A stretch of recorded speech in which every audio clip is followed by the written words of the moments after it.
brought into the visitor's center at Pentonville and finds Carly has come to see him. Carly knows she promised not to visit so soon, but he's glad she did. They've both missed one another.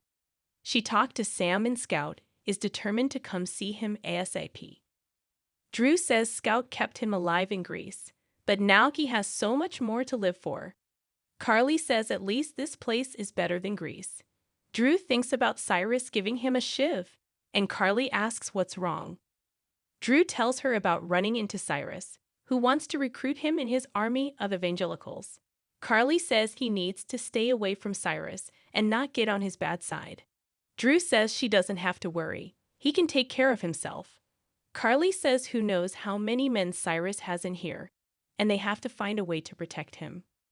Drew says Sonny's taken care of it. Carly says that's vintage Sonny, and he knows Drew is good for her, so he's protecting family.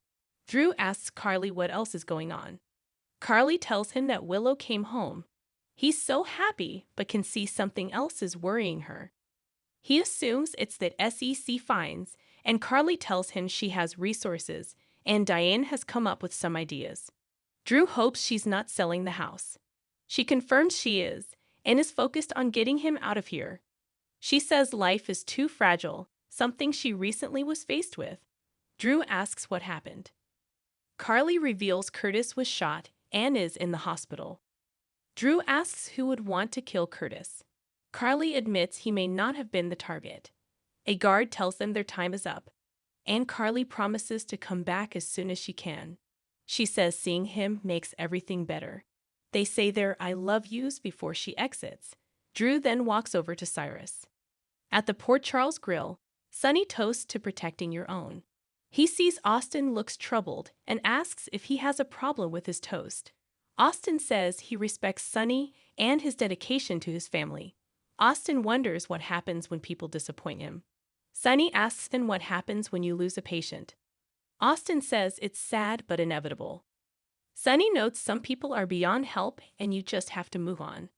Ava calls Sonny incorrigible, and Sonny says he was just joking with the doctor. Austin gets a call and must step out. Nina tells Ava that Austin is nice, but she's not seeing much of a couple-like chemistry between them. Nina notes Austin's nothing like Nicholas, who had this dark, brooding thing going on. Sonny comments that Austin is very attentive to his patients, that's for sure. Outside, Austin talks to Mason on the phone about Sonny interfering with their friend Gordon earlier and asks what he's going to do about it.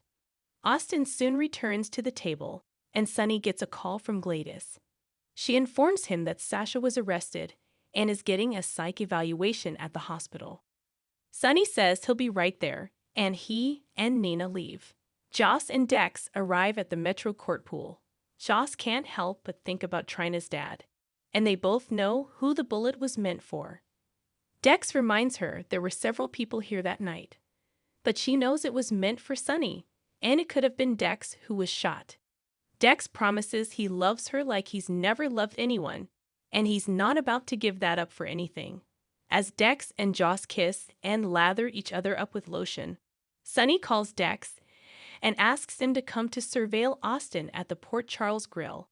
Dex tells Joss he has to get to work and will return to her the minute he's done with this job. They kiss and he takes off. Joss relaxes with a book when she gets a call. She confirms they are speaking to Joss and says, "Excuse me? What are you talking about?" Back at the restaurant, Ava tells Austin, disaster averted for now. Austin can't tell if Sonny thinks he's okay or if he hates him. Ava says he'll know when Sonny decides, and Sonny lives by the code that family is the most important thing. Austin wonders if her ex is a jealous man. He flirts with Ava and caresses her thigh under the table. She makes it known the two of them are not a couple, that he needs to remove his hand from her thigh, and Sonny doesn't care who she sleeps with. Austin asks Ava if she sang his praises to Sonny while he stepped away. She says she told him as little as possible about him, but Austin thinks Sonny isn't buying what she's selling him. Ava believes she convinced Sonny that he has nothing to worry about him being around Avery. Austin gets the feeling that Sonny's onto them. Dex sits at the bar and listens. At the hospital, Curtis doesn't understand why he can't feel his legs, and why none of them seem surprised about it. He demands to know what is going on. Portia asks him to keep calm, and the surgeon explains the complicated nature of the procedure and that the bullet was located near his spine. Curtis wants the doctor to be straight with him. The doctor needs to look at all the scans, and then he'll be able to better answer his questions.